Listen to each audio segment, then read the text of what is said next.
Female-focused sex toy store, Girls Get Off, has sold tens of thousands of toys to date.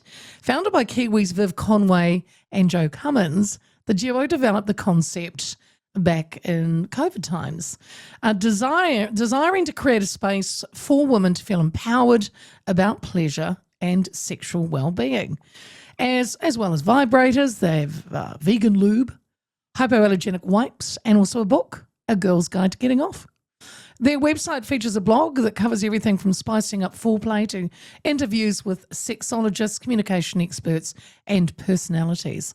Ultimately, they want Kiwis to change their attitudes towards sexual well-being and for people to experience more pleasure, especially those who may have experienced shame around sex growing up.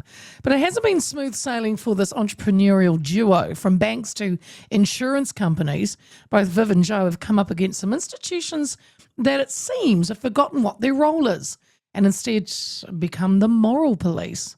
I'm very pleased to welcome to the show Viv Conway. Hello, Viv. Hi, Leah. How are you? Well, I'm really excited to talk to you, and you're in Australia at the moment, so it is great that you're available. Hey, firstly, before we get into some of the difficulties that the companies had to endure, Girls Get Off, it's a relatively new business. What inspired you and Joe to start the company? Yeah, that's right. We actually just had our 4th birthday last month, which was very exciting. Oh, excellent. And look, the idea came about actually over some very socially distanced drinks in Joe's driveway back in 2020. And we'd noticed the trend of sex toys was becoming a little bit more popular amongst our friends, except the only issue is that if you decided, okay, I'm ready to explore, I want to go and get a toy, you either had to go down to the shop down the road, which the one down the road from us, had a little back entrance, you walked straight into a sex wing, which was a little bit intimidating. And then if you went online, there was a similar experience, so that you might have clicked on Toys for Her, maybe there were 800 different types. It's not like choosing a movie, you might not know what you like. So we wanted to create something that was a fun, simple, positive buying experience, all the way through from seeing us on social media, in the media, all the way through to our website and then receiving the gift that made it feel as normal as buying skincare. So that's what we set out to do at Girls Get Off. Oh, I love that. As normal as buying skincare. Did you or Joe have any experience in this kind of business? No, we didn't actually. Previous to this, I had a social media agency and Joe had a personalised cookie business. So a little bit different, but a little bit different. Passionate nonetheless. Yeah. Oh, so that's pretty amazing. So you had a couple of drinks, and then obviously you worked out that this is something you could do. Was it something at the beginning that when you told your friends or your family, were they kind of like, what are you doing? Or was it, did people fall into definite camps on the idea? Oh, look, I think when you start any kind of business, you're not still even personally sure if it's going to work until you launch the thing and see if people actually take their wallets out. I know for my parents, I'd quit as I like to call it, my real job probably 4 years prior to that, after having gone to university. And so when I quit that job and told them I was going to quit that to go and do Instagram stuff, which at the time they didn't really understand, they were more shocked about that. By the time I said we're going to start a sex toy business, they said, oh, that's lovely, darling, good on you. So yeah, definitely softened the blow. Oh, that's good. So with the products that you sell, how do you source them? Like, obviously, does the team trial the products, or what's the idea behind them?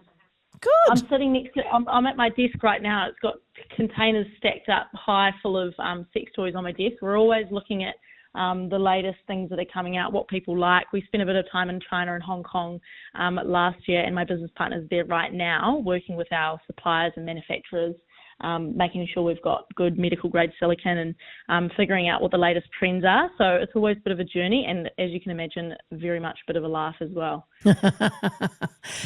Viv, do you think many women are still a little shy? I don't want to say repressed, but maybe a little unsure about buying pleasure toys? Is it still something that's a little taboo, or how do you? Absolutely. Yeah.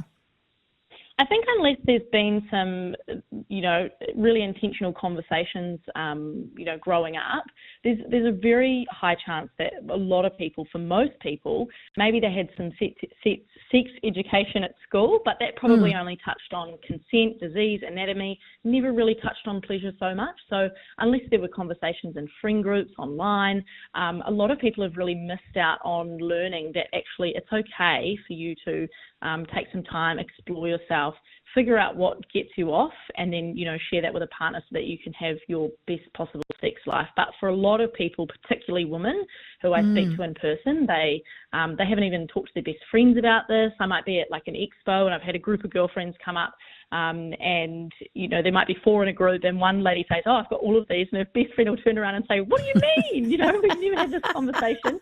And because it's nothing, it might not be something that comes up over a glass of wine or at the dinner party, these conversations just go unsaid. And so then there's people out there missing out on, unlocking their full pleasure potential.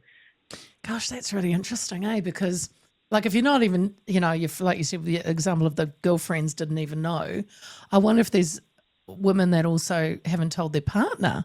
Like you said that, it's for, obviously you can share with your partner and all that, but I wonder if there are women that don't tell their partners that they've got a toy. Yeah. Yeah, I think because unless people have had we've got this influence at the moment, and from porn and so on, which we need to remember is just education. These are like movie stars. It's like watching a rom-com. That's not how things play out in real life. Yes. And so for a lot of people, that's where they've had their education from. It's normally quite male focused. It's done in a way that is for the camera. It's not real like pleasure and sex that's actually in real life. And on top of that, unless we've had these conversations with our friends, our partners, I'll meet again people in person, and they'll say, can I pay cash because I don't want anything to come up on my bank statement or with my shared account. So there's definitely some there's definitely a bit of disconnect out there, but it's it comes back to people for not feeling like they're holding on to those taboos and stigma around the topic. Yeah. Many would think maybe this is like a single woman's world, but who buy from GGO, but that's not the case, is it, Viv?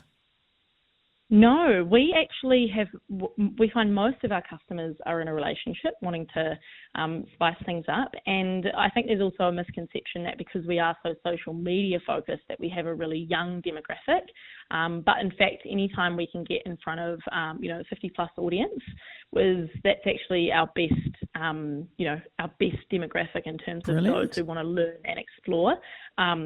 I'll never forget the email we got one day from a lady. She was 78 years old and she emailed in, having seen us on the TV, and she said, I lost my soulmate 5 years ago. I really miss the big O, but since I have just started using your toy Missy, I've got my life back. And she said, I can't wait for the look on my kids' faces when I pass away and they find this in my bedside drawer. So that's a laugh. That's brilliant. Oh, so we have a very diverse customer base. Yes. Yeah. So the company started in New Zealand. You've branched out and you're now in Australia, correct? Yeah, that's correct. We're all remote. So my business partner Joe's in New Zealand, and then I live over here in Sydney. Yeah, and then I suppose being online, you're global. But is there how do you where's the goals? Where's the next kind of step that you want to do? Yeah, look, we probably had 10% of our business coming from the States, but since the tariffs all sort of came into effect, that sort of shut us off from shipping there anymore. For the meantime, we'll see what happens there. But with that said, I mean, for anyone who's looked at our Instagram account, Girls Get Off, we use a lot of humour in our marketing, and we'd actually identified that the UK would probably be a better alignment in terms of our culture and our humour. So we've sort of got our eyes set on there at the moment as like a next step. So we've got to tackle Aussie first, and then we'll probably look to get into that market. We'll just have to wait and see. Now, I wanted to talk about, and the reason, of course, I saw a story end of last year, I think it was December, where the Bank of New Zealand denied your company a business account, stating the nature of your operations were outside of BNZ's policy. What ended up happening there?